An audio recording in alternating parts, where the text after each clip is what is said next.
Assalamualaikum warahmatullahi wabarakatuh. Kembali lagi bersama mata kuliah pengembangan bahan ajar. Kali ini kita akan membahas tentang pengembangan bahan ajar cetak. Jadi untuk sasaran dari mata kuliah ini adalah mahasiswa di bidang pendidikan yang ingin memahami dan mengembangkan materi pembelajaran secara efektif. Melalui materi ini kita akan mendalami konsep dasar, jenis-jenis bahan ajar, kemudian prinsip, dan kriteria pengembangan bahan ajar yang berkualitas.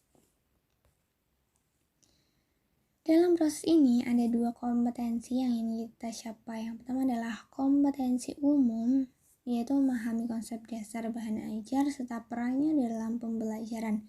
Sementara itu, kompetensi khusus mencakup kemampuan merancang, menerapkan prinsip desain instruksional, dan mengevaluasi bahan ajar. Kompetensi ini dirancang untuk memastikan peserta didik dapat membuat bahan ajar yang efektif dan berkualitas. Untuk bahan ajar cetak sendiri merupakan materi yang dirancang untuk membantu peserta didik mencapai kompetensi tertentu. Keunggulannya meliputi sifat yang memungkinkan pembelajaran mandiri, kontennya terstruktur, kemudian kemampuan memberikan informasi secara sistematis. Bahan ajar ini sangat relevan untuk mendukung penguasaan pengetahuan dan keterampilan. Untuk karakteristik bahan ajar cetak sendiri mencakup 3 aspek utama. Yang pertama adalah substansi pengetahuan yang sistematis, yang kedua petunjuk jelas yang mampu membantu mencapai kompetensi, yang ketiga adalah kemampuan menjelaskan informasi secara lugas. Semua ini dirancang untuk memudahkan peserta didik dalam memahami materi didik. Untuk ragam bahan ajar cetak sendiri terdiri dari berbagai bentuk seperti handout, folder, buku teks, dan modul pembelajaran mandiri.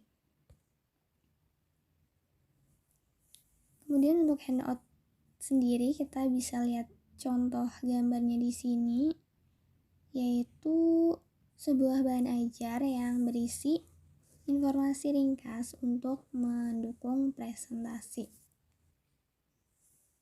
Kemudian untuk perbandingan folder dan flyer, folder sendiri berisi lebih banyak informasi yang dirancang lebih terstruktur, sedangkan flyer dirancang lebih ringkas untuk promosi maupun digunakan untuk media pengumuman secara singkat.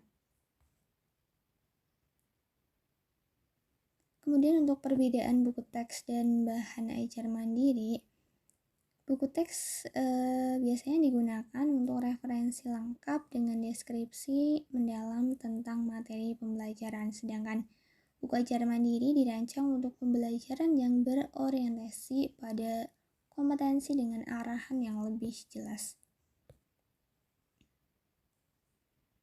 Untuk penulisan buku ajar mandiri sendiri penting untuk diperhatikan agar dapat mencapai tujuan pembelajaran peserta didik dengan baik. Yang pertama adalah meliputi struktur yang jelas dan sistematika yang baik yang mencantumkan tujuan pembelajaran di setiap unit. Kemudian buku ini juga harus mengorganisasi isi agar lebih mudah dipahami dan melibatkan peserta didik dalam proses pembelajaran. Buku ini juga harus menyediakan latihan serta evaluasi untuk mendukung pemahaman materi.